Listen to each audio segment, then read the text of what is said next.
Dear colleagues, on behalf of the European Society of Ophthalmology, I would like to welcome you to the SOE webinar on where the ophthalmology training is heading for. This session will cover and explain how the supranational organizations are adjusting to the current needs of ophthalmology training, but also what is the best pathway for residents to gain as much clinical knowledge as possible, and also how to prepare and sit the final board exam. How the pandemics of COVID-19 influenced this training, and did we find the perfect formula despite all the differences in educational systems? How the development of artificial intelligence and surgical simulation systems influence the training, and also the importance to raise a voice and advocate as an ophthalmologist. Before we begin, I would like to run through some housekeeping items. For audience questions, you can please ask your questions in the Q&A section, and we will be looking at them and trying to answer as many audience questions as possible. If you have a particular question after this webinar that was not answered, please email it to the SOE webinars@soevision.org, and we will try to answer them in a separate document, which will then be accessed via the SOE website. This webinar is being recorded and will be available later via the SOE website and placed on the SOE YouTube channel. I would also just like to go through the order for today. Each talk will be presented consecutively, which will then be followed by a final discussion with all the speakers at the end of the session. If you would like to ask a question, simply submit it via the Q&A section on the Zoom. Now, I have the honor to present our first speaker, Dr. Wagi Aklimandov. He is the president of the European Society of Ophthalmology, also the president of the UEMS section of ophthalmology, and he's a member of the advisory committee of the European Board of Ophthalmology. Today, he will discuss about how supranational organizations are readapting and leading the ophthalmology training in Europe. Thank you so much, Dr. Wagi. Dear friends and colleagues, I would like to congratulate you all for keeping the SOE flag flying and for all the hard work, particularly in those challenging circumstances. I must thank in particular Miguel for all the fantastic contribution he has done to the SOE-YO, and welcome Elena as your new leader. Thank you for inviting me to share with you an update on the response of multinational societies to the recent crises. I hope that you didn't have too much trouble joining us on Zoom. I confess that I find Zoom meetings reminding of seances as seen in films where departed souls are called to join a gathering. It is great that we finally see the end of this pandemic approaching and the end of the distancing and the beginning of return to normality. I confess that I do have second thoughts about repeated vaccinations. I do look forward to that free pizza, of course. But on the other hand, there are disadvantages with the summer approaching. We have been through very difficult times. We went through forced experiments. When it comes to small meetings, like the SOE executive, Zoom is great. It's a very efficient use of time and finances. The executive agrees with me that we should enlarge the executive, and obvious additions would be the YO and EU LDP leaders. This will be proposed at the forthcoming board meeting. However, when it comes to larger meetings, like board meetings or general assemblies, it is not ideal to use Zoom. It is an inadequate replacement to face-to-face interactions and discussions. Many ideas are fertilized through unofficial chats over coffee or tea or a meal. Getting to know new people and inject new blood is crucial. Under the circumstances, we decided to extend the term of office of board members by 2 years. Of course, there are financial savings to be made, but using Zoom has many disadvantages that are far greater than the benefits. Indeed, there is a need for disagreement or even conflict.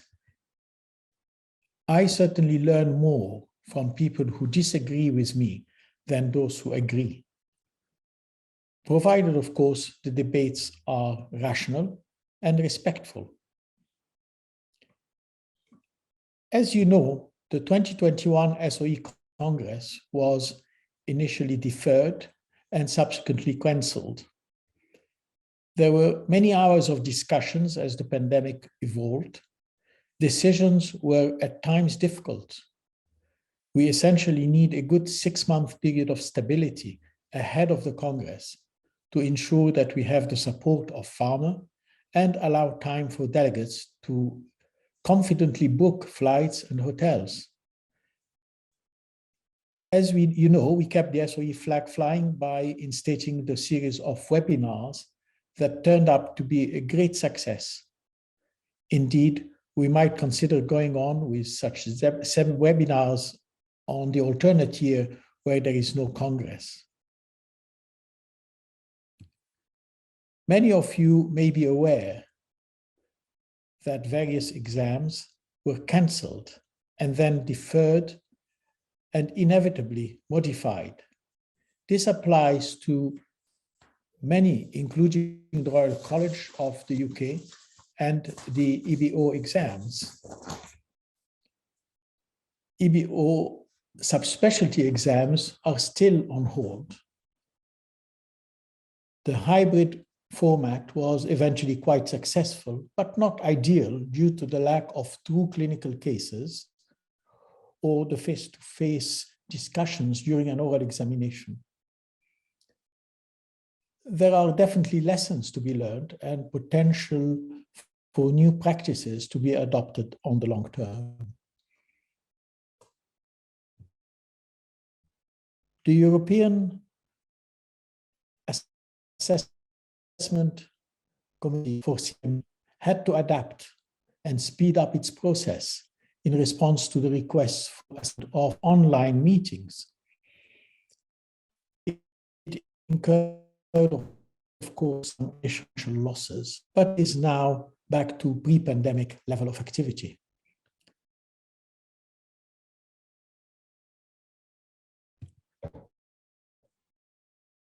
One is very relevant to your group is ETR, or European, the hands of the EBO Educational Committee. I encourage you to get involved and communicate your thoughts. My personal advice is to seek the input of European subspecialty societies. It is important for ophthalmology to mark its territory. It is a big task, and in my opinion, will require a sense of cultural and socio-economical differences. It is preferable to have realistic demands and expectations and make progress, rather than demand everything and get nothing. Well, marriage is one of few exceptions where hope triumphs over common sense. So my advice is be realistic. Now, I have to share with you the current challenge of how to react to the dreadful events in Ukraine.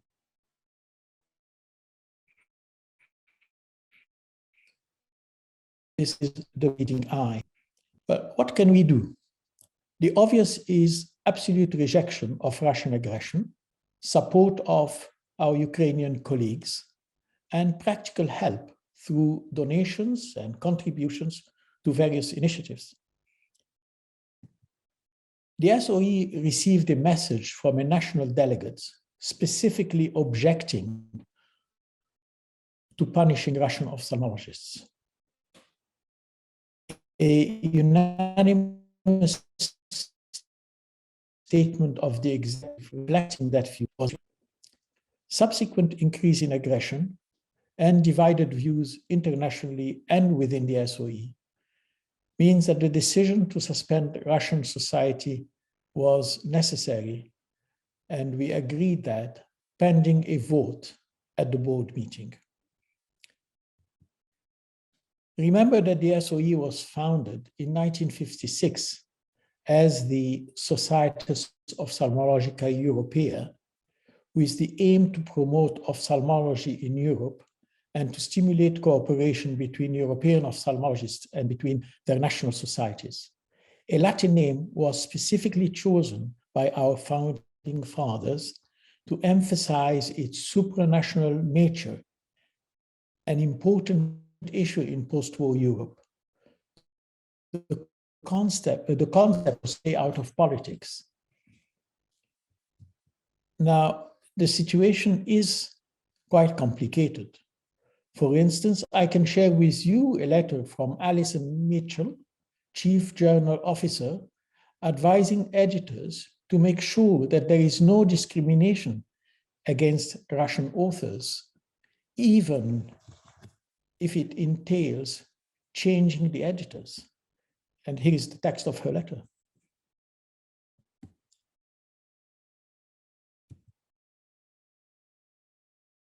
So she does appreciate that this may be a difficult decision for editors, but all the same, we cannot afford to discriminate.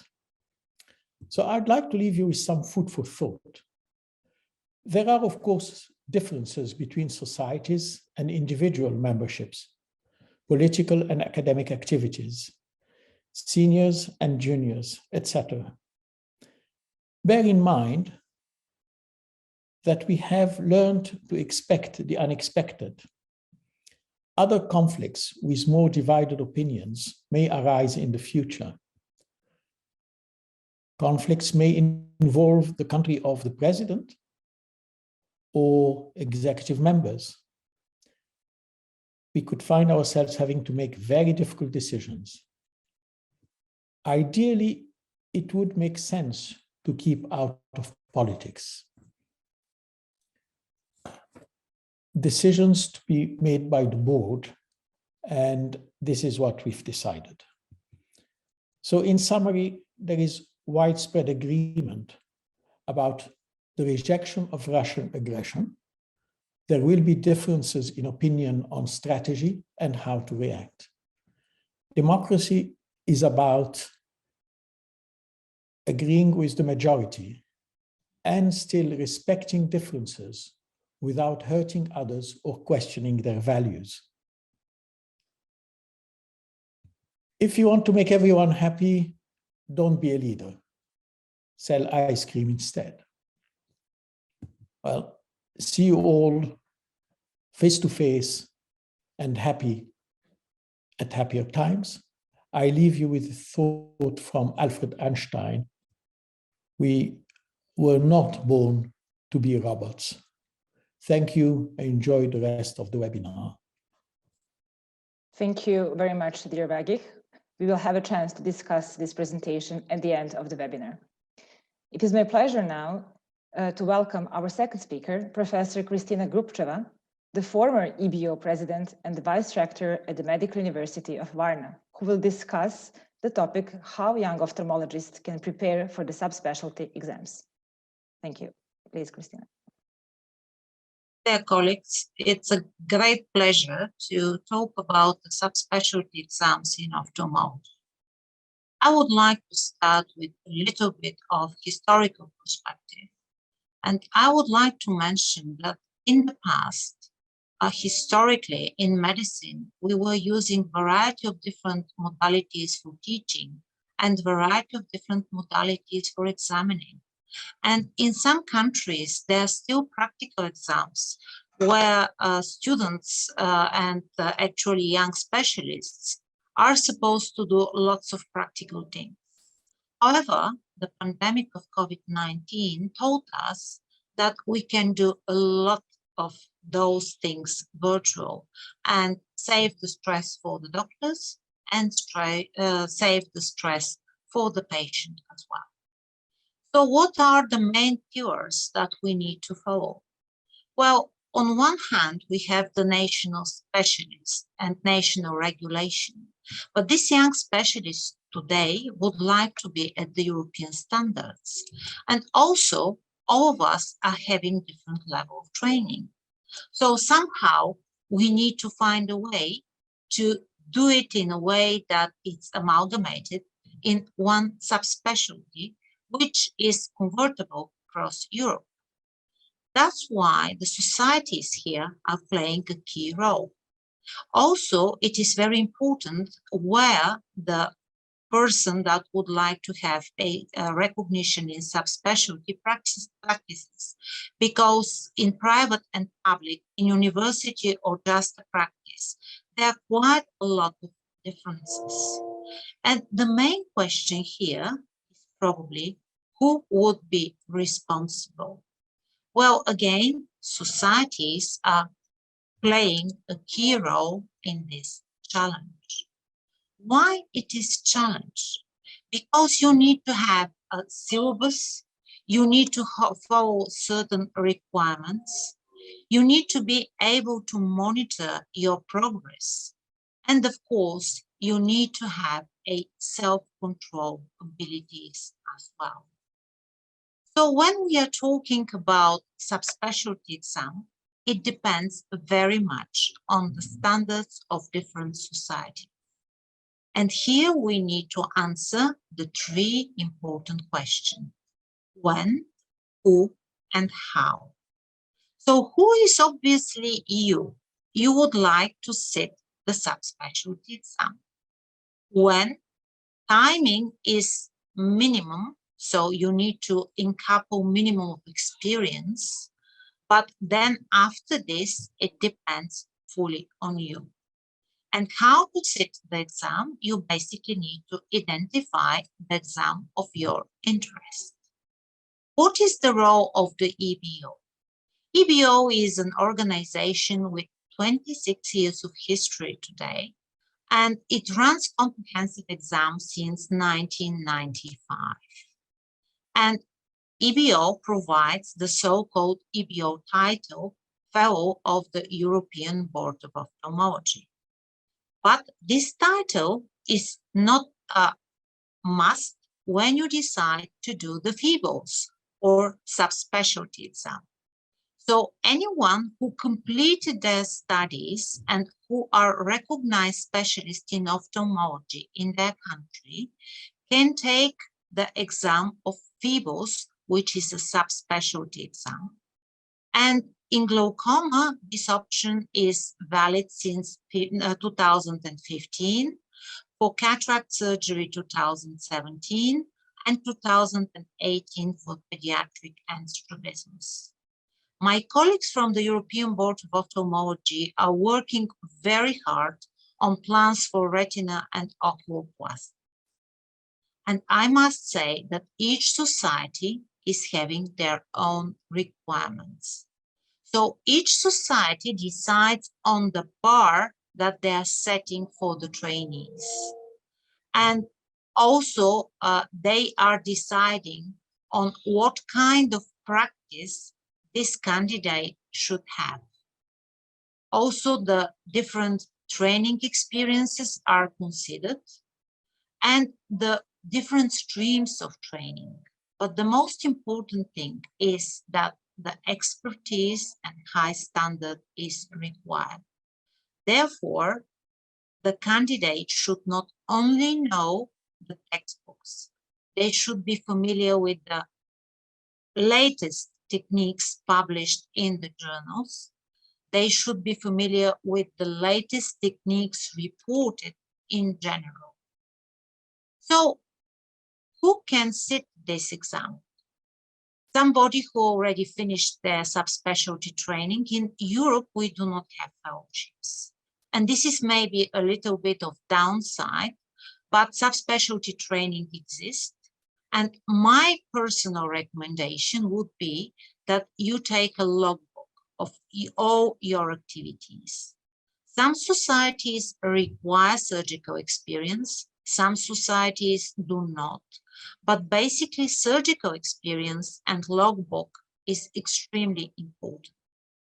So for MCQs, obviously, you need to look at the published literature because MCQs are made on the basis of the publications, and each MCQ should have a reference in the published literature. In viva voce, you're supposed to demonstrate your comprehensive clinical knowledge on certain case and go deep into the subspecialty. And this comprehensive discussion is for some exams also a must, where a particular problem is put on the table and the jury would like to have your own opinion about this complicated problem. In some, and this is glaucoma and cataract surgery, there is a discussion on published papers. Society may provide or may not provide them. And for surgical experience, societies are having two modalities. One is when they provide you a movie and you have to make comments on different steps. The other one is when you provide your own movie and they stop the movie and make comment on what you provided, and they make a dialogue regarding the surgical technique and your surgical decision at a particular time. So how to prepare recommended readings, of course, is a must. Published peer-reviewed papers for the last 5 years. If there is an opportunity for fellowship, please grab it because this is a very good thing. And again, keep a logbook of what you've done. Self-test knowledge is a good option immediately before the exam. I would recommend if you have, for example, 150 MCQs for your exam or 50 MCQs for your exam, to do 100 times more. So basically to try to do MCQ any day, it is available for you. To monitor your clinical skills and use your colleagues for this as well. Ensure high level of training, not only learning, but also comprehensive training. And of course, if you have access to recognized center, which is outside of your center, it's a nice idea to visit at least one, but maybe even 2 centers and make yourself familiar with something different, something which is not a habit in your own environment. So using different trainers and improve your training and improve your exposure actually will fulfill the criteria and the requirements for the subspecialty. So your optimal performance is based on knowledge, awareness, preparation, and of course, mentorship. My advice will be to stick to your mentor. With this, I would like to wish you success. I hope that many more are going to be interested in sitting the subspecialty exam in Europe. I hope that many more society will be creating new exams and will give the challenge to the young ophthalmology. And I wish you a great future success. Thank you very much. Many thanks, Christina, for clarifying how to prepare for our future exams. And we will have a chance to discuss your presentation at the end of the webinar. And now I would like to welcome our third speaker, Anne-Sophie Skoutamsen, ophthalmologist and postdoctoral researcher at Rigshospitalet Hospital in Copenhagen, Denmark, who will discuss surgical simulation versus surgical real training. Thank you so much, Anne. Thank you very much for the invitation. My name is Anne-Sophie Skoutamsen, and I'm an ophthalmologist at Glostrup Hospital in Copenhagen, Denmark. I'm also a senior researcher and program director in ophthalmology at CAMES, which is Copenhagen Academy for Medical Education and Simulation.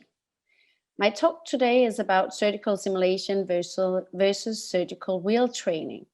And my background for talking about this topic is that I have completed a PhD in this field, specifically on the use of virtual reality simulation in the assessment and training of microsurgical skills in ophthalmology.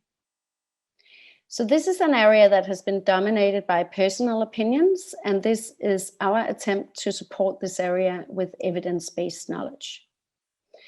There's been a huge increase in the number of relevant training models in ophthalmology during the last decade. For many years, animal models have been used as a primary training model, and there are several available inanimate eye models now, as shown here. And then we have the virtual reality simulators, such as the Help Me See simulator for M6 surgery and the IC simulator for phaco and vitreoretinal surgery. So our main question is whether training on simulation models work or not. I will focus on cataract surgery for several reasons. It's one of the most commonly performed surgeries. The learning curves are long, and it is the area on which most research studies have been conducted. Here it's relevant to look at the highest evidence levels, which is transfer of skills to the clinical setting, which is the operating room, and improve patient outcomes. So we now know that virtual reality training has a significant effect. We know that novice surgeons perform better in the operating room and that complication rates diminishes. There's a huge UK study showing a 38% reduction in the posterior capsule rupture rate after having implemented virtual reality simulation training as part of the training program. There's a US study showing a 68% reduction in the number of errant capsulorhexis. And this graph is from one of our own studies investigating the transfer of skills to the operating room. And it's depicting the performance score on the y-axis, where experts have rated surgical performance on videos using a validated checklist, which is the OSACs. And then we have experience on the x-axis, which where we have the number of phaco surgeries the study participants have performed. And as we know, surgical performance improves with experience. The dotted line demonstrates the mean learning curve for the group without virtual reality training. So with traditional training, and the bold line is the mean learning curve for the group with virtual reality simulation training. The performance score improves by 40%. So we bypass the steeper part of the learning curve, moving it from a clinical setting on the patients to a simulated setting. So there is strong evidence supporting the use of virtual reality simulators, and the trainees become less dangerous for the patients. Looking at how we should use virtual reality simulation or simulation in general, it's very important to state that the content of the applied training programs matter. Microsurgical motor learning is highly specific. Several studies have shown no transfer of skills from abstract to procedural skills. So abstract modules is developed to train basic microsurgical skills. So that could be, for example, moving dots around in the anterior chamber. And now we know that it doesn't affect your procedural skills afterwards. So it doesn't have any value. Also, we have shown no transfer of skills between procedures. We've done a study specifically investigating the transfer from cataract surgery to vitreoretinal surgery, showing no evidence of transfer between these subspecialties. This is to demonstrate the specific program that we have developed, investigated, and implemented in Copenhagen, Denmark, which is published in ACTA and available for everyone who should be interested. Of other educational strategies with a huge effect on learning outcomes, I would mention timing of training should be close to clinical practice, and that is due to the retention of skills. We don't have any specific knowledge on this area in ophthalmology, but from other areas, we know that the retention is probably a couple of months and probably less in microsurgery. The training should be distributed over time, and that is opposed to mass training, which we usually do. So instead of having a course where you train for 7 hours, 2 days in a row, it is a lot more effectful to train these 14 hours distributed over several weeks. The training should be proficiency-based. That means that you should train until a predefined level of proficiency. And that is opposed to the time-based training that we mostly do, where we say that you should train 4 hours on this model. Now we know that the training should be proficiency-based because we all have different learning curves. And also training in pairs has shown a significant effect on learning outcomes instead of training alone. The next important question to be asked is who should train? Looking at the same graph of learning curves, you can see that they start overlapping at approximately 100 surgeries. So this specific training program is only for the new surgeons. We have looked at more advanced modules on the IC simulator, such as the iris expansion ring and anterior vitrectomy, but at the moment, there's no evidence supporting a training program for the more advanced surgeon. Looking at the graph again, you can see that the learning curve continues. So from this, it's evident that simulation-based training is an add-on to real-life surgical training. And this is due to the ceiling effect on the simulator, meaning that you can improve more to a specific point, and possibly also a limitation in our metrics. So in conclusion, virtual reality simulator training significantly improves patient safety, making the trainees less dangerous for their patients. And this is only true by using a structured training program, which should be content specific. It should be proficiency-based training. And for now, it's for surgeons who have performed less than 100 phagoes. And it is an add-on to a traditional training program. So our suggestion regarding a surgical training program in cataract surgery, supported by a high level of evidence, is to include virtual reality training after traditional training, which normally would be theoretical education and wet lab training. In the capital region of Denmark, we have implemented the before mentioned training program as a mandatory requirement before attempting live surgery, which of course still should be supervised. Thank you for your attention. Thank you very much, Anne-Sophia, for explaining us how the virtual simulation programs can help us learn the surgery. We'll have the chance to discuss your presentation at the end of this webinar. It will be my pleasure now to announce and to welcome our fourth speaker, Dr. Miguel Gonzalez Andrades, who is the chair of the SOE Young Ophthalmologists and assistant professor at the University of Cordoba. He will discuss the topic of benchmarking and harmonizing ophthalmology training in Europe. Please, Miguel. I would like to thank to SOE and the webinar organizers the opportunity received to present our work about benchmarking and harmonizing ophthalmology training in Europe. I have no actual or potential conflict of interest in relation to this presentation. Residency programs has been established as the pillar of the medical specialization training. However, despite its importance, there is currently no consensus on the medical and surgical competency that a trainee should acquire during residency in order to obtain certification to practice as an ophthalmologist in the different countries in Europe. This causes enormous variations of training experience among trainees in different countries in the continent.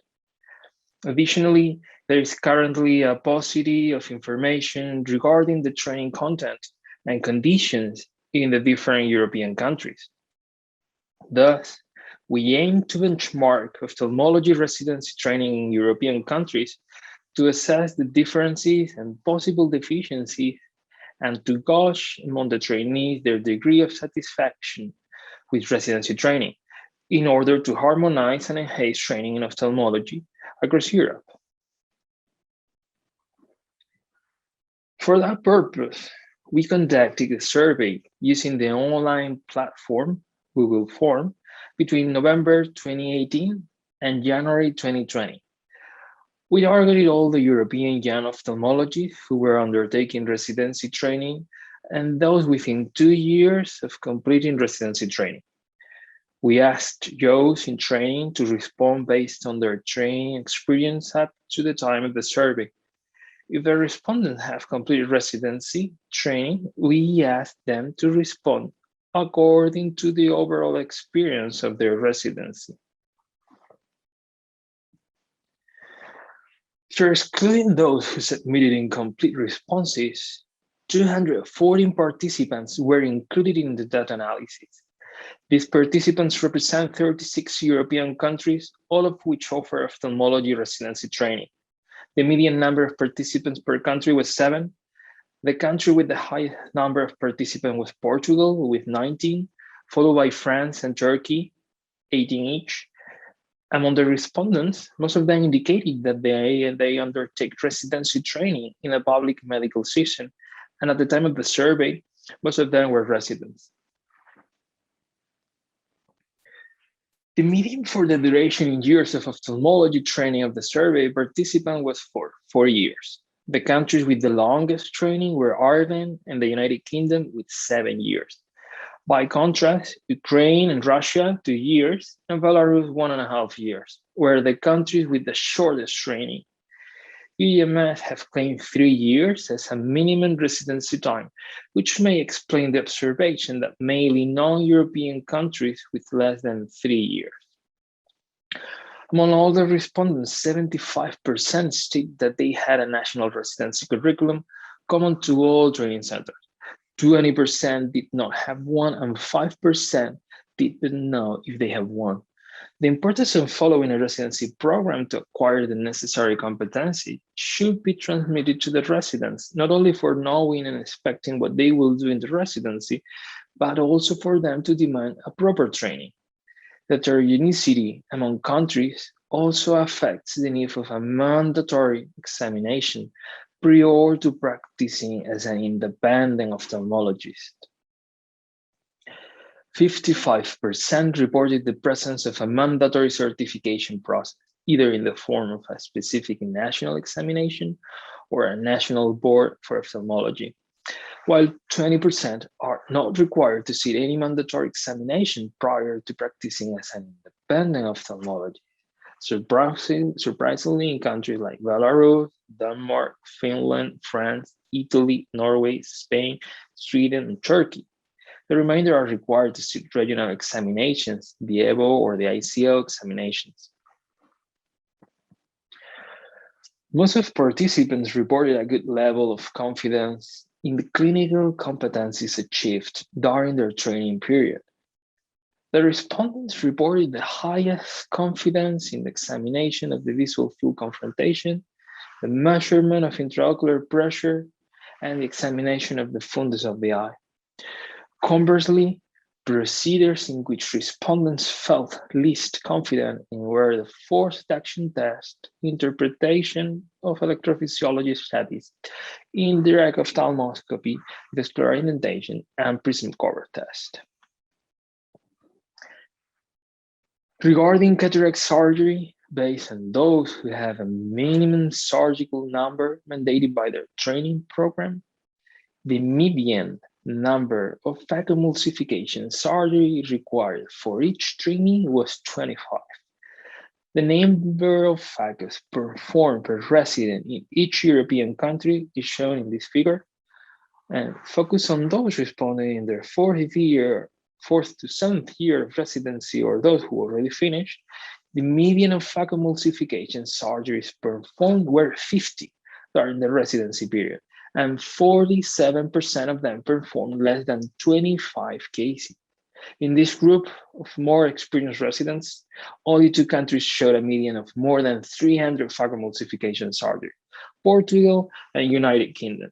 Most of the respondents, 72%, indicated that they should perform an average minimum of 100 cataract surgeries in order to feel surgically independent.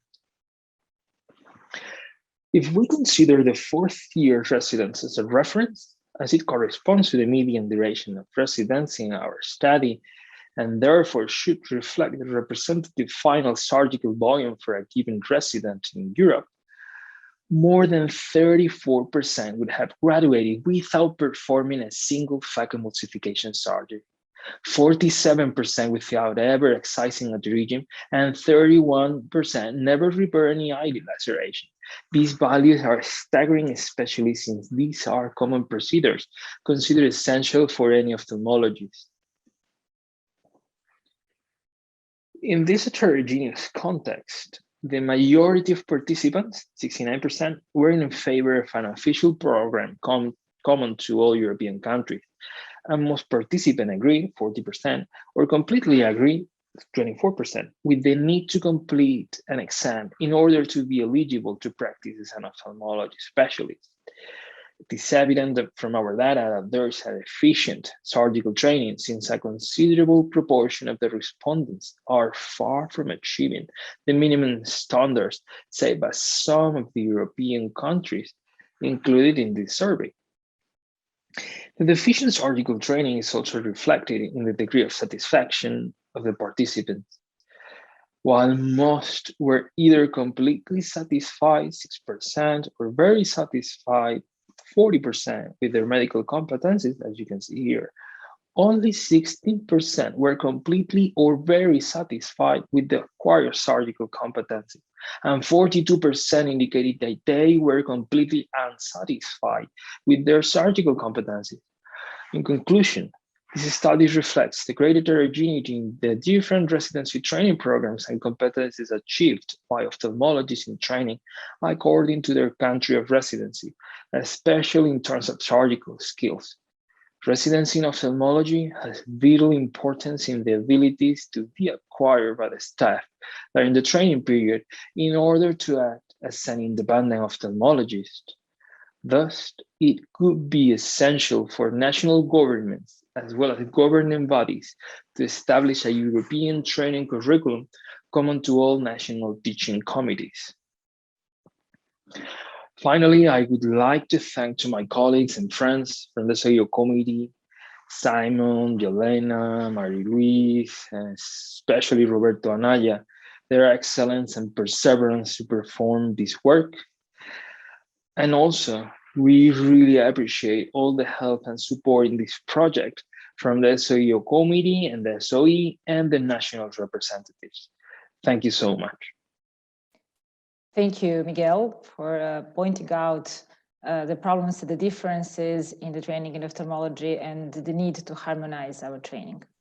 We'll have the chance to discuss your presentation at the end of the webinar.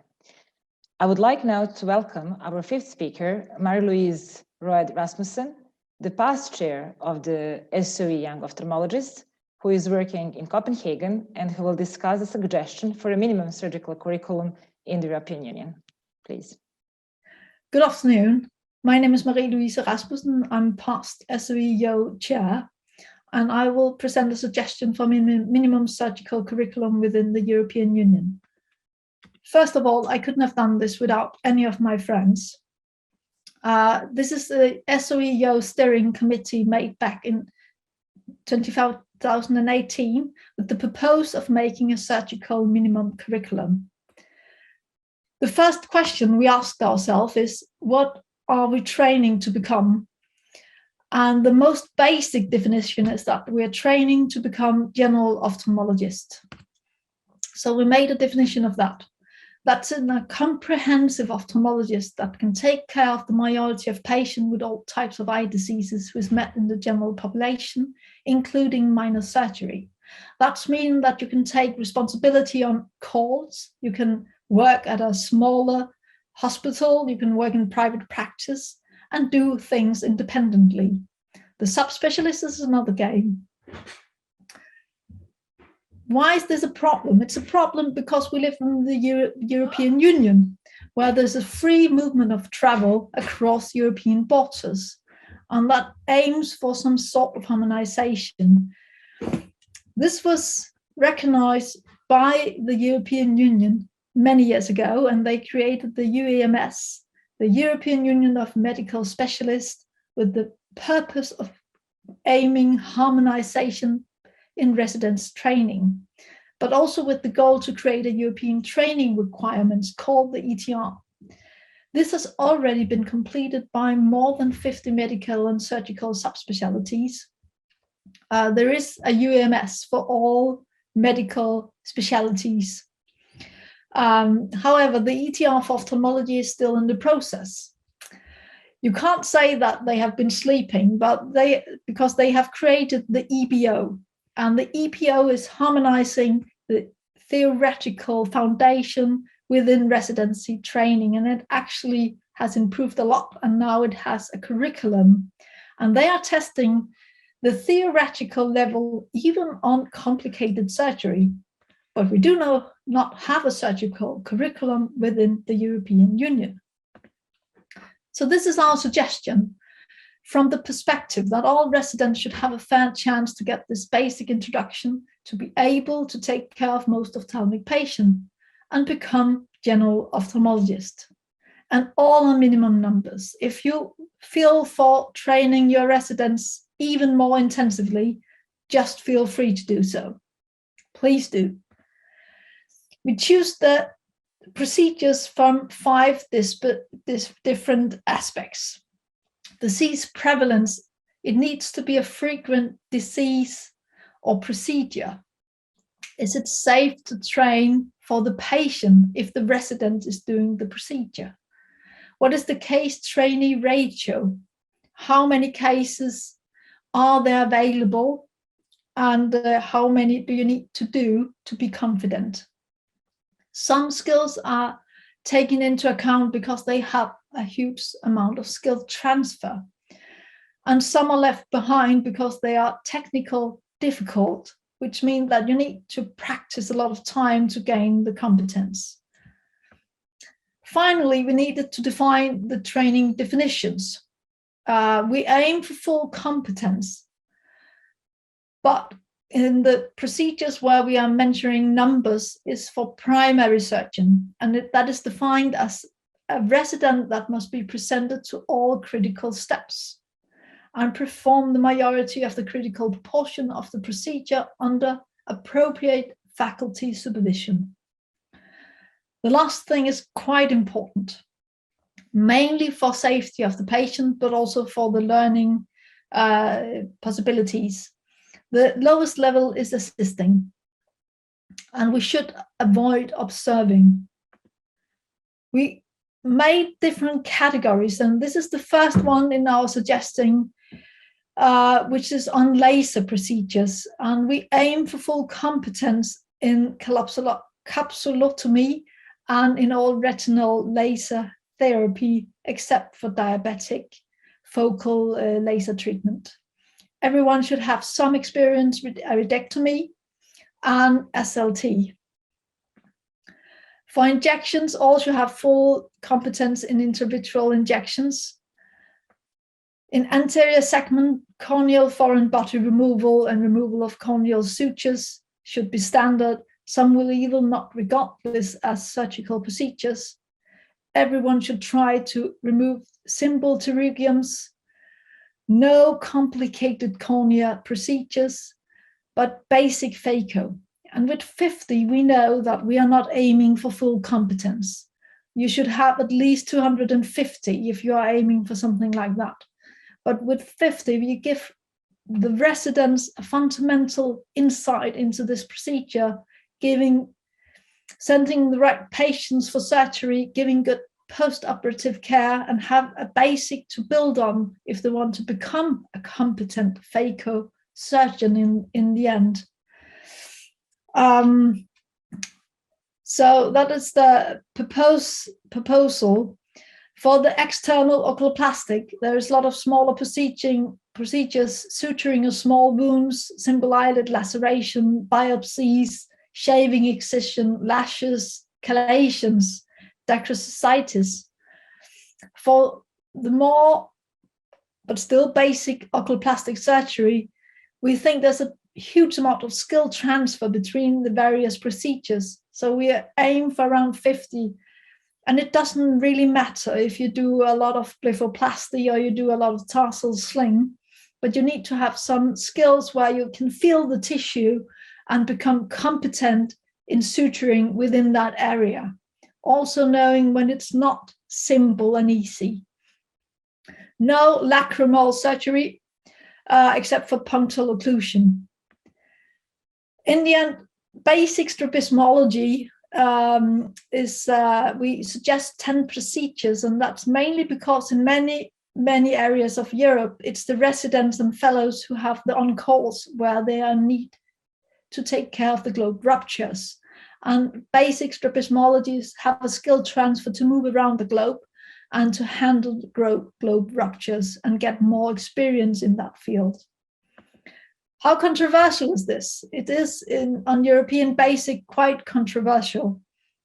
But if you take a perspective out in the broader part of the world, it's not that complicated. If we compare this suggestion to the ECO, the All India, US, Canadian, Pan America, or Royal College, you can see on this slide, if we compare the numbers, and I'm sorry, it's a bit crowded slide, that our numbers, which are out here in the last then, are quite low and quite in line with the other supranational and national societies. FC is full competence. So in conclusion, creation of European training requirements for ophthalmology, including minimum surgical standards, should be completed. And this is a suggestion for the surgical part. We are all training to become general ophthalmologist, and our residency training should fulfill that goal. Many thanks, Mary-Louise, for showing us the possible pathway to harmonize ophthalmology training in Europe. We will have the chance to discuss your presentation at the end of the webinar. And now I would like to welcome our next speaker, Camila Ventura, co-chair of the Young Ophthalmology section of the Pan American Association of Ophthalmology, who will discuss COVID and its influence on ophthalmology training. Many thanks.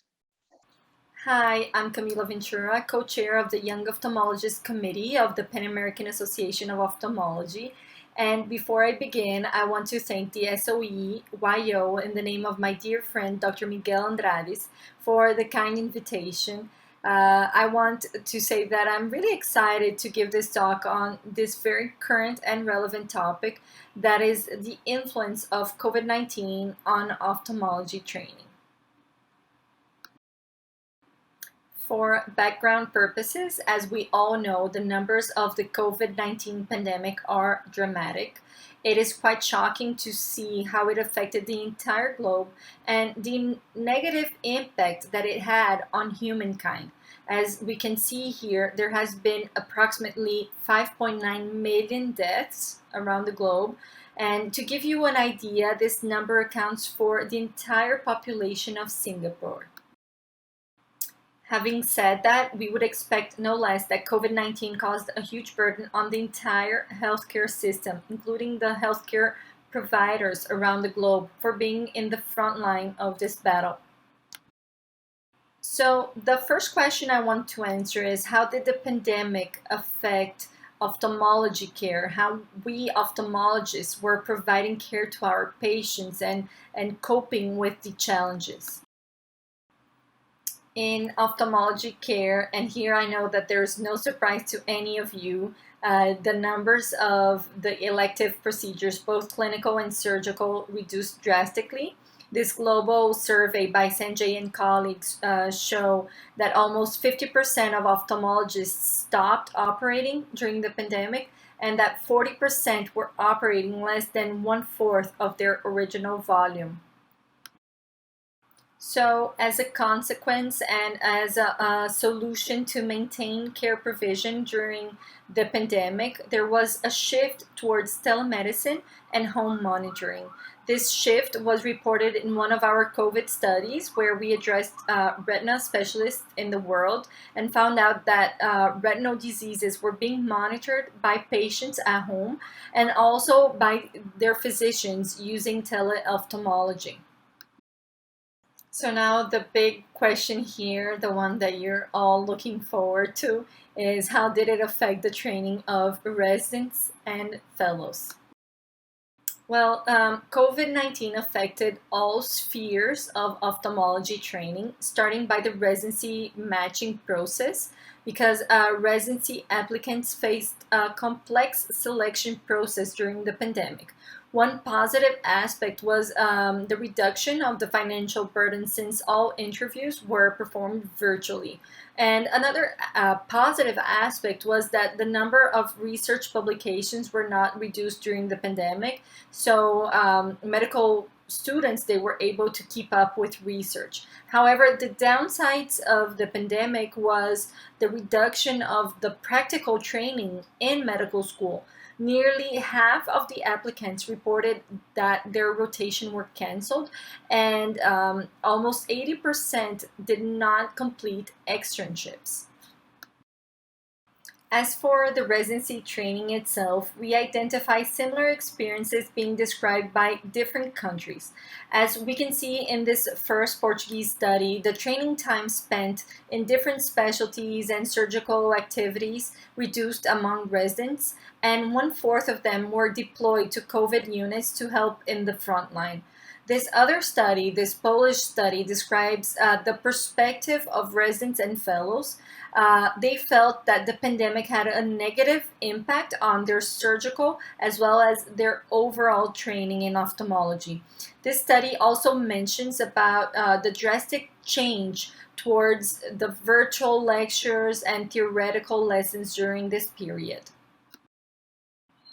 This other study by our group corroborates with these two previous studies. We applied a survey to residents and fellows from all 7 continents and noticed the same change towards e-learning. As you can see here, 1/4 of residents and fellows stopped having in-person training during this period, and 63% of them stopped operating. In addition, there was a striking change of the training quality level reported by residents and fellows. As we can see here, we see a trend towards poor and very poor quality during the pandemic. So with all these changes and all the burden that came along with the pandemic, I bring up my last question to you all.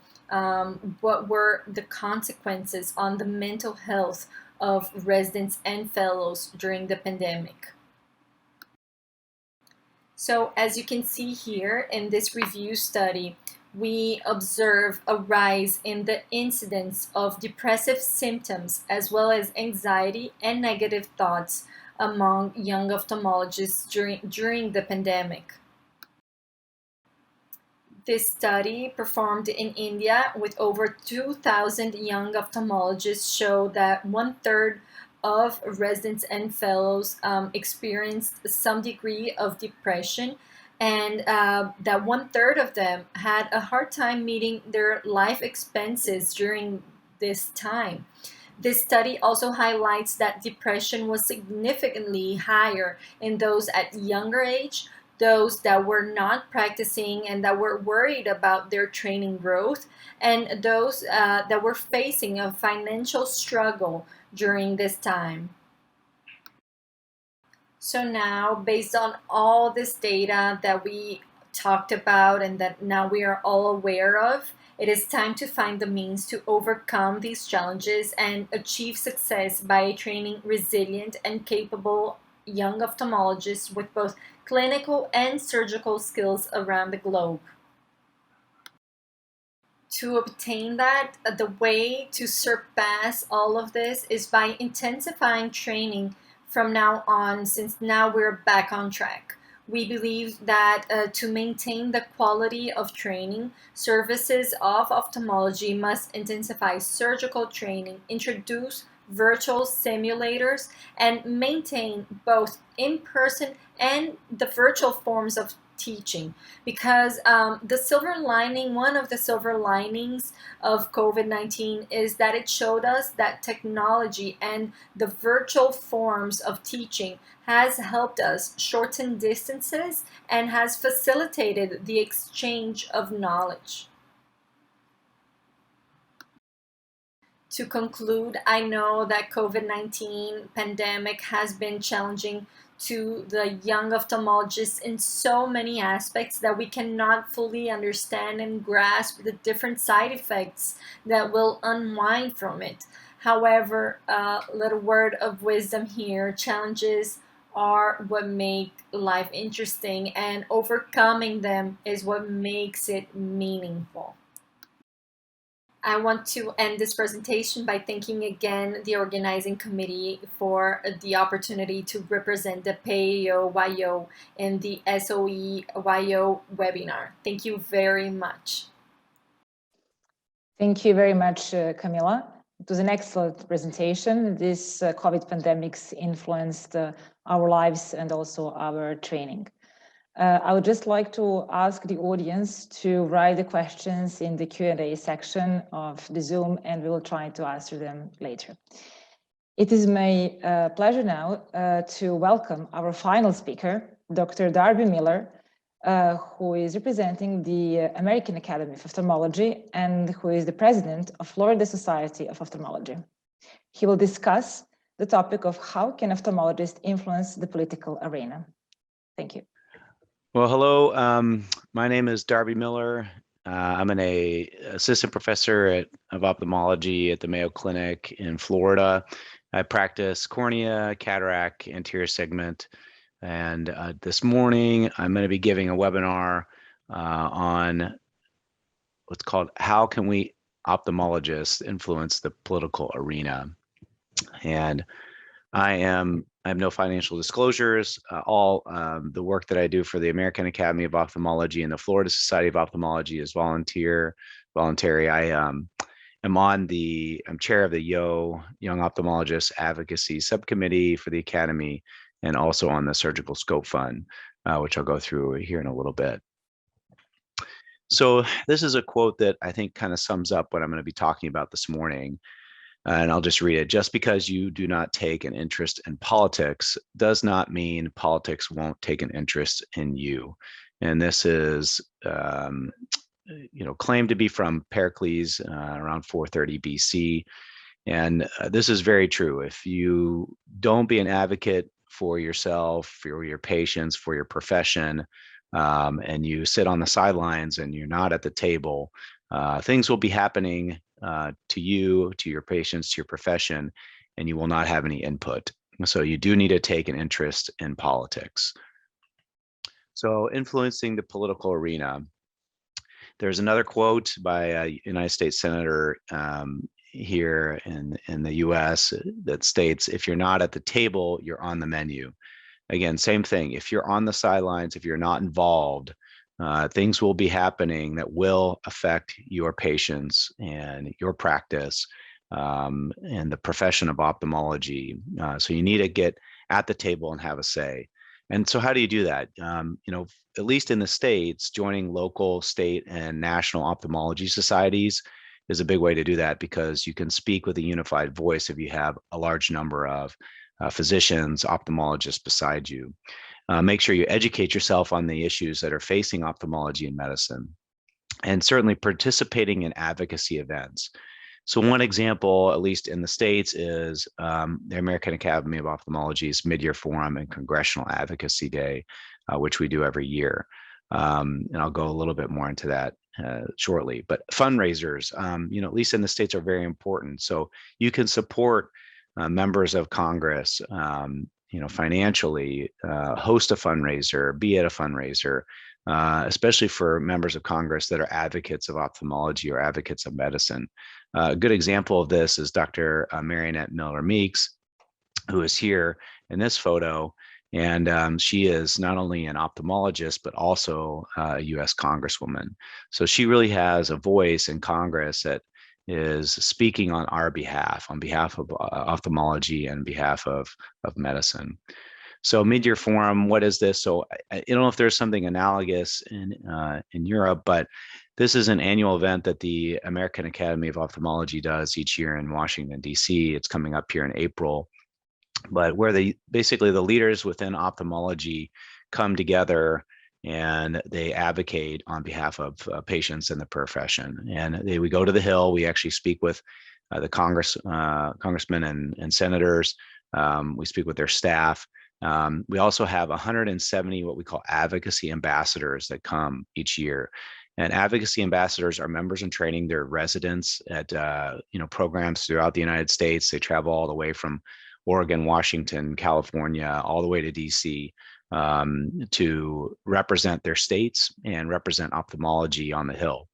And so topics that we usually discuss, at least this year, we're going to be talking about reimbursement. So Medicare reimbursement, which is the major government payer insurer patients 65 and older in the States. We'd also have to talk about scope of practice, which, in the States we have scope of practice battles with optometry, unfortunately. And then another couple things called prior authorizations and step therapy and NIH and NEI funding. So advocacy, this is giving someone a voice that does not have one. It's how we can better serve and protect our patients and the profession of ophthalmology. You have to work together. That's the only way to get things done. No one is big enough to be independent of others. This is the founder of Mayo Clinic famously penned this, a couple hundred years ago. So this is really a team sport. You have to do things together. And there's a couple of different ways you can do that. So obviously you can advocate on a patient or an individual level. So I'm fortunate enough to have a few prominent politicians as my patients. And the best thing that I can do is provide excellent care for them, in the clinic, in the operating room, and also be a resource to them. So if they have a question, let's say in a month or two about ophthalmology, about reimbursement, about scope of practice, I can be a resource for them. Locally, you can get involved with your local ophthalmology society, your local medical society, your state medical society, your state ophthalmology society, and then certainly your federal or national or societies as well. So again, collaborations, teamwork. At least in the States, we can work together with lobbyists. We can work together with medical societies like the American Medical Association, surgical societies like the American College of Surgeons. Political action committees are very important. This is how we contribute financially. This allows us to speak to a congressman or a congresswoman or senator with a unified voice. So we can say all of ophthalmology believes that we should be reimbursed more fairly for our services, or we should only be the only profession allowed to perform surgery on patients' eyes, and that optometrists are not qualified for that. This is what it looks like, at least in the States. There's many different funds that we can contribute to.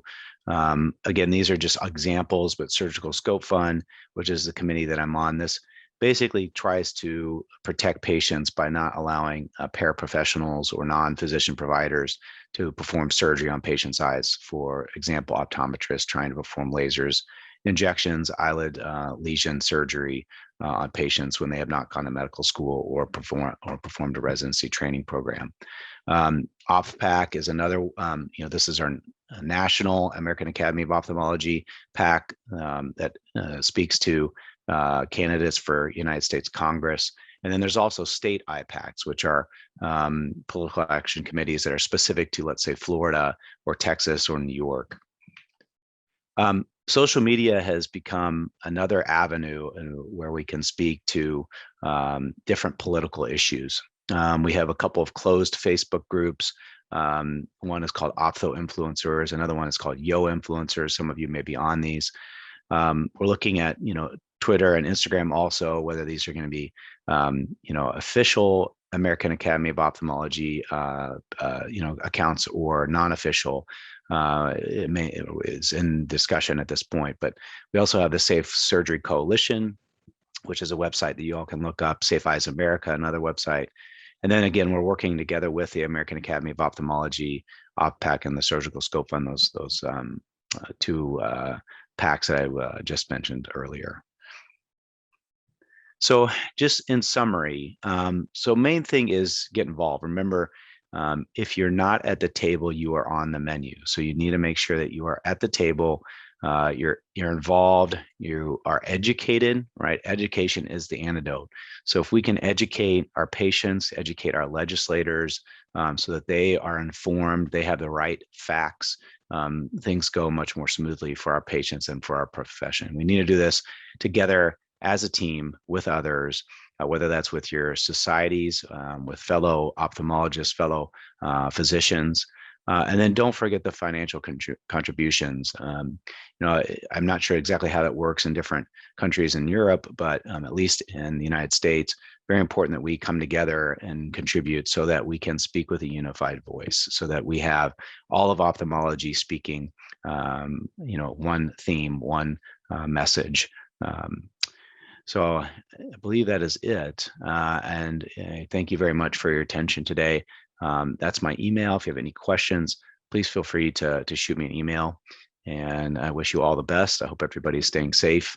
And I look forward to seeing you all next time. Thank you. Thanks a lot, Darby, for your excellent presentation and advocacy. And now I would like to invite all our speakers to join us on the screen for further discussion and questions from the audience. We have several questions. We can start with Doa Kotop. She asked about how we can deal with the lack of hands-on surgical training, and associated to that question, she also asked about how, if there's any way to remotely mentorship young ophthalmologists in surgical simulation training. I think that maybe Anne and Sophia, I think you are perfectly the right person for trying to answer to Doha, and maybe someone else can comment about it. I would like to try, but I don't think that. I know various places where they have IC simulators, and of course there are different places where you can take like these surgical simulation courses. I think it will be difficult for me to mention some, and then I will forget to mention others, and it will be like I don't want to go into any commercial problems. So, but at least at CAMES in Copenhagen, we are doing lots of courses, and people are welcome to contact me. Yeah, I don't know, maybe someone else have something to add? Anyone has any idea about mentorship in virtual? So for surgical simulation training? I don't know anyone doing that at the moment. No, me neither. And I would also just say that the IC simulator has have a quite good feedback. But it's essential that you start out training together, even on simulation, with someone who can give you feedback. So you cannot start by your own and then become the proof. If you need to have a very good experience simulating, you need to have someone with you at the beginning and not rely entirely off the feedback system. Yeah, I totally agree with Marie-Louise. So normally in Copenhagen, we are sitting next to the trainees in the beginning to see if they hold the instruments right. It doesn't give feedback on everything, the simulator. So definitely you need someone to guide you. Then you can do self-directed training afterwards. And then we definitely recommend having a test in the end to see if you are proficient. So that's the way we do it. There are lots of other, I didn't really talk about it much in my presentation because I normally work with the evidence-based background for surgical simulation, and there's not much knowledge on all these other models that are available.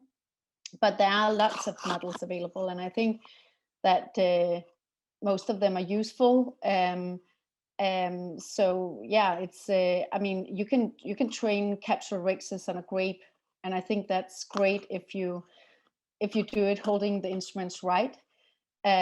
So yeah, you can get different you can learn different things from different models. Yeah, thank you so much, Anne, for your comments. And regarding the first question about how you can deal with the lack of hands-on surgical training, it's a really hard one because there's no solution at the moment apart from getting the training in your hospital. There are other options that you can travel around, finding some hospital where you can pay for getting that kind of hands-on training. And then you have the possibility of some specific courses, the virtual training that Sophia has been explaining. But hopefully we can work in the future to improve the hands-on training, the surgical training, as we've seen in different presentations today. Yelena, maybe you want to go ahead with the sim. To just come back to this first question, I agree with you. Like there would be good to start with the virtual surgery trainings if it could be available to many countries. And as Anna-Sophia just said, to start maybe for the new surgeons to start with the trainer, with the mentor sitting next to you, and that's also the way to raise the numbers and then to go to the hands-on training. I would like maybe to start with the second question from the Q&A section. Miguel, do you have any comments on the first comment? So I really think that the sim was asking about any advice if you need to travel around to practice, which is relatively similar to Elena. But one is working in Russia, Elena is in Ukraine, so a really hard moment for them, for sure. And in that regard, at least focusing on what we are doing from SOE and the SOE section, we are working now to gather all the information that can hopefully guide you through the licensing to work in the different countries in Europe. So we are now contacting the different national representatives in the different countries, gathering that information, and hopefully as soon as possible, we will make it public, and hopefully something that would be useful for you. Anyone wants to comment something about it, or? Yes. Sure, Mary, go ahead. You can say this is the perfect example of why it's useful to have harmonization of training. Yeah. Because if we had that, if we had surgical standards and that, if we had standards in training and Ukraine was a EU member, it would never be a problem, because then we knew what they had gained of knowledge of surgical skills and they could continue their training in new countries. But there are nothing. So currently it's going to be quite rough, especially for the Ukrainians who will have to migrate and start over. Many of them will have to start totally over within Europe because we're not accepting their current training when they arrive. But hopefully we can help the Ukrainian young ophthalmologists to find out which countries are most easy to transfer their training into something useful, because there are huge variations currently within Europe how to accept doctors from outside Europe and how they put them into system. Yeah. So go ahead. Sorry. Yeah, that is a big problem from all the non-EU countries. And that's pointing exactly the importance from both topics and both topics that you actually did, Miguel and Marie-Louise, the harmonization and having the equal ETRs and the equal numbers that all the residents should do, and also the duration of the training that should be similar and the same in the whole, at least whole Europe or everywhere, so that we can actually know what others know and we can all be in the same level, and then we can easily exchange our knowledge, do the fellowships, and it will be much easier, because also sometimes for the surgical fellowships that can be a problem to travel to the other EU country from the non-EU country. Maybe Vagich, you can say something, please. Thank you. Yes, well, it is a very easy question, a very difficult answer. I mean, you may have seen the correspondence. Marco just asked the question and it keeps coming up. The easy answer is, yes, the UMS has decided that the EBO, more specifically the Education Committee of the EBO, has the task of setting up the ETR. I would love a situation where you can say every trainee in Europe should do 50 cataracts per year, as is the case in the UK. But if you train 4 times more ophthalmologists than you need surgeons, and the surgical capacity, the volume of patients on whom we can train people is limited, to train 75% of people who will not practice as surgeons is wasting that capacity.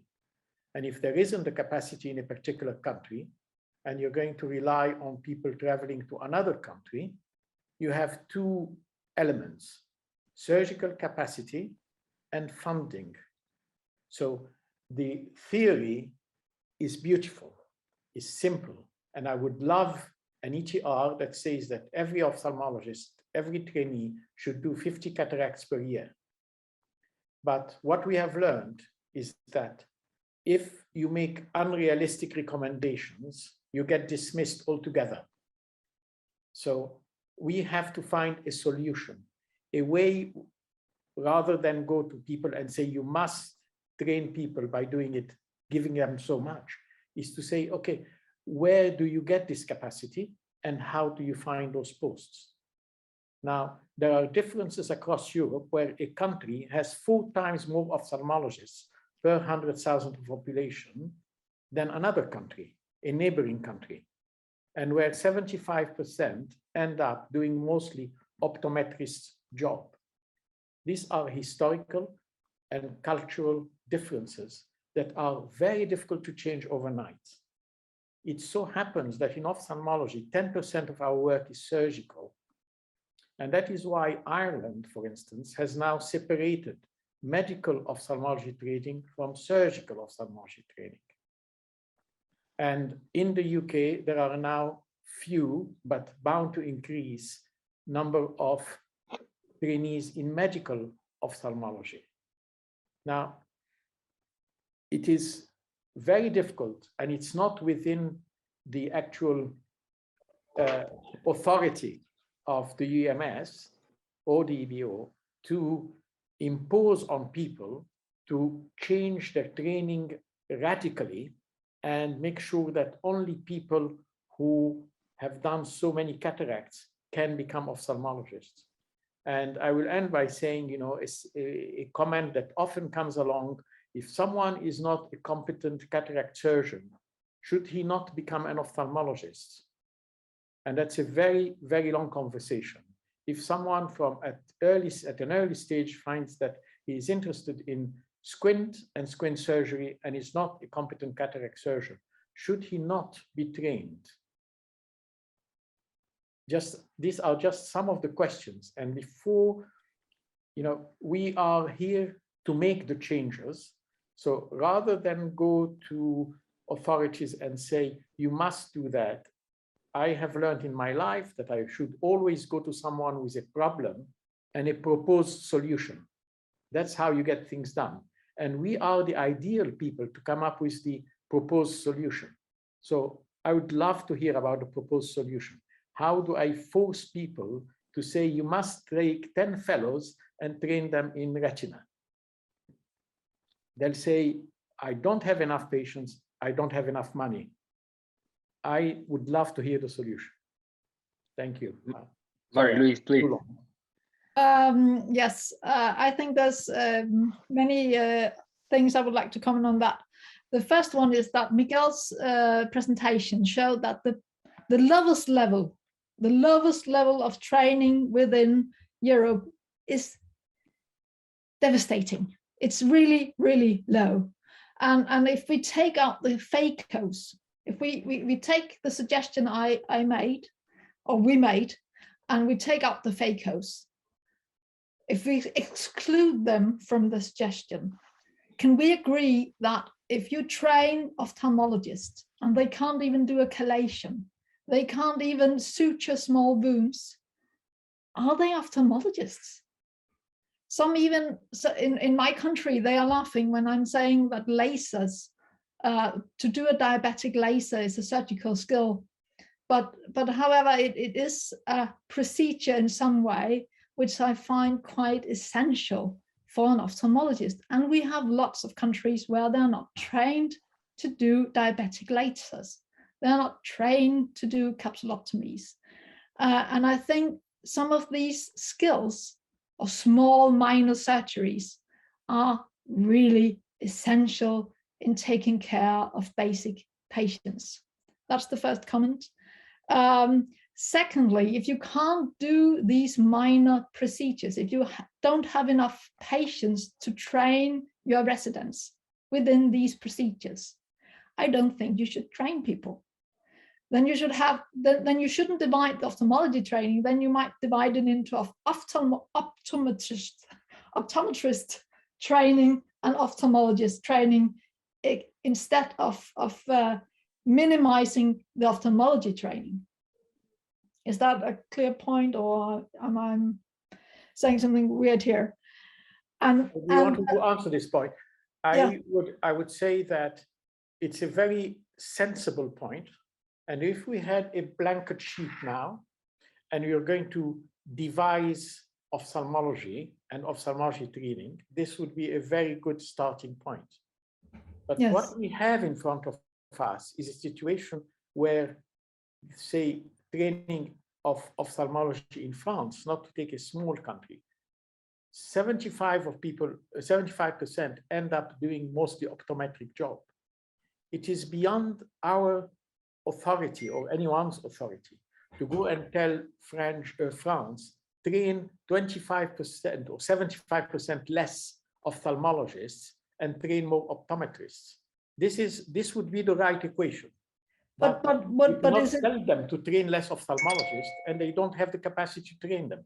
So I agree with you, but we are not starting with a blank sheet. We are starting with, that's what I meant by historical and cultural differences that are very difficult to remedy.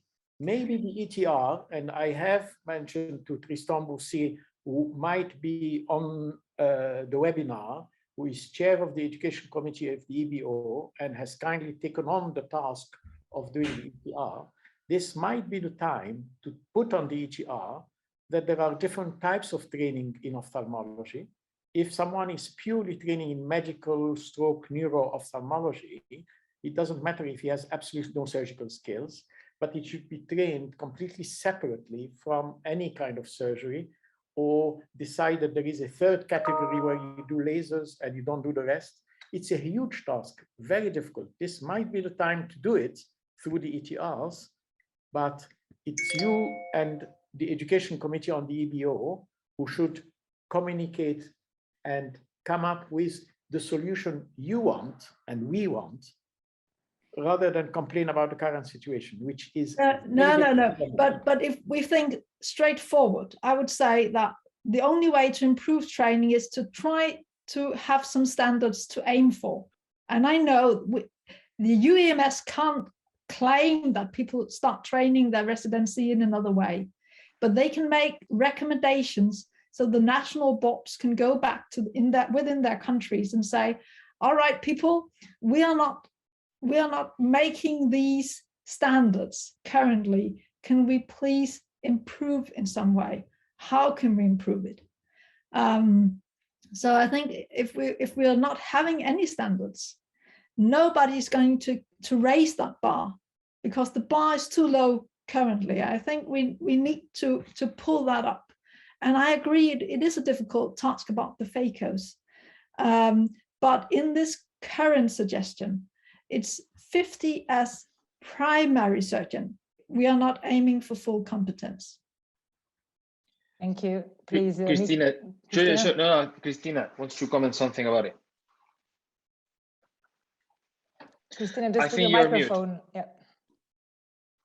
Thank you very much for the opportunity to join your fantastic meeting. And actually, I think that you should be proactive, and you definitely need to put on the table your requirements and even your very wild dreams, because this one day will come true. But if you do not request, nothing is going to happen. I personally think that it depends very much on your desire, because you're talking about phaco, but nobody talks about vitrectomy. And actually, this is another way to go forward. You can be trained in vitrectomy, and during this, you can acquire phaco skills as well. So my personal opinion is, and this is not related to any organization, neither to the standards of my own country, is that everybody should decide what they exactly want. But currently we cannot separate ophthalmology into surgical and medical. They should be, everybody should have the same training, and after that they should decide. And the answer here is a fellowship.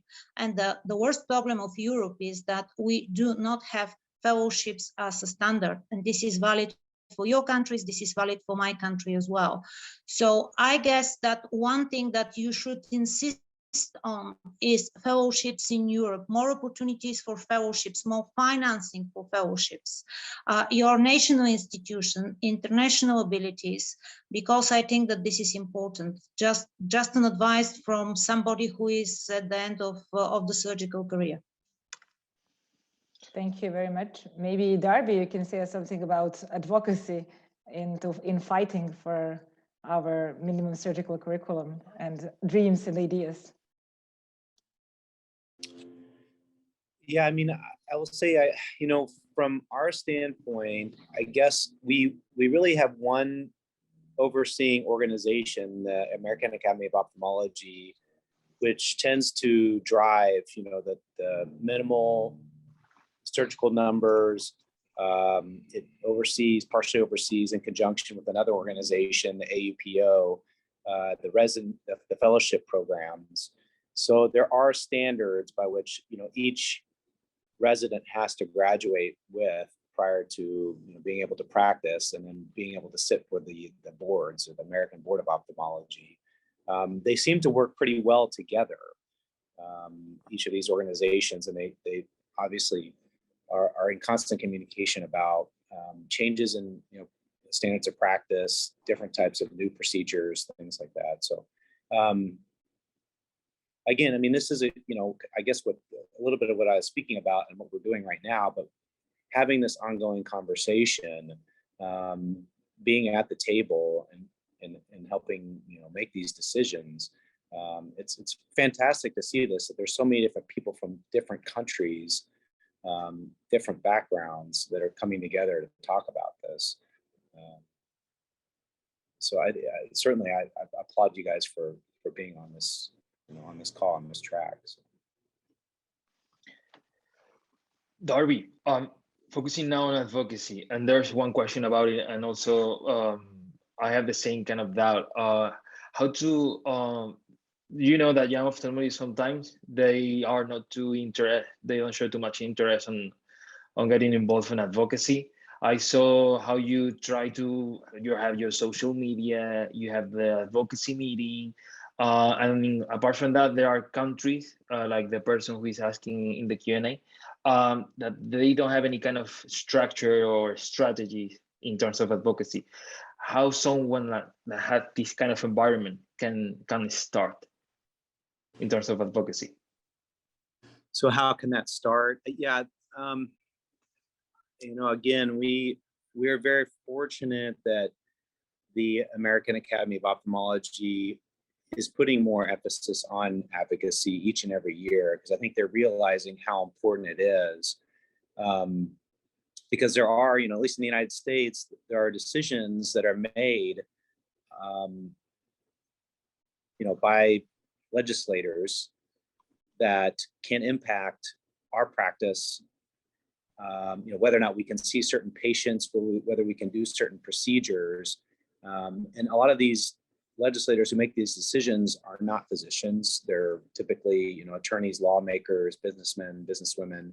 And so we are, by necessity, getting more involved with this. Now, the structure, I mean, the one thing that I think we could learn from each other is that if there is, impetus and interest for having an advocacy, organization or structure, whether it's an advocacy meeting or mentoring programs, we would be, I think the Academy of Ophthalmology, American Academy of Ophthalmology, would be happy to work with the SOE on this. I know many people on this call, I think, have been involved with the Leadership Development Program for the American Academy of Ophthalmology, and that's another avenue that we could pursue. I think Camilla is a part of that. Mary Louise, I think. So I think we have to finish. I know that Wagi would love to comment about advocacy. We have also Professor Raulini in the Q&A commenting part of the talk. For sure, we can continue. Yeah, Wagi. In one word, the UMS Sure. is there for the advocacy. As our colleague from the US just clearly stated, the difference is that you have one state where, well, multiple states of the United States with one system, as opposed to Europe, which has 40 different systems. And that is the main hurdle. We have to find a way of harmonizing those difficult systems and do it in a way that everyone is able to accept, because otherwise we can flex our muscles, say you must do this, and people don't listen. And this has been the progressive, slow way of getting countries to accept the EBO. And Christina knows better than most what a hurdle it has been to get people to accept the subspecialty exams. And it would be great to impose fellowships, but money and capacity are required. So we are here to do it, but we must think of a way to do it rather than confrontational, a way that is going to work. We can't go to the Swiss and change your system, because maybe we should copy their system, have general training and then specialist. But unifying those systems, which are 40 different systems, is the hurdle. So I'm all for, and you should be communicating with the EBO Educational Committee, Professor Tristan Boussier, with whom I was emailing, texting today, saying, please be on the system. He registered to be on the system because you should work together. And this is your opportunity. The ETR is the way to put what you think is required, but we have to make reasonable requirements. If you ask for everything, we get nothing. Thank you so much for commenting this. So if you have any more questions, you have all the contact, you can contact SOEO and we can work on everything we've been discussing. The database that we showed today, it will be published in a couple of weeks tonight. That was another question. And now I think it's time to finish the webinar. Thank you so much to everyone who attends, and especially to all our speakers. And for sure, for the support of the European Society of Ophthalmology. Thank you so much. Thank you so much to everyone who, to the speakers and to all of you who participated in this webinar. And I would just like to say that there will be a short survey at the end of this webinar, and please take time to complete this. Thank you all for your time today. Please stay safe and healthy, and goodbye.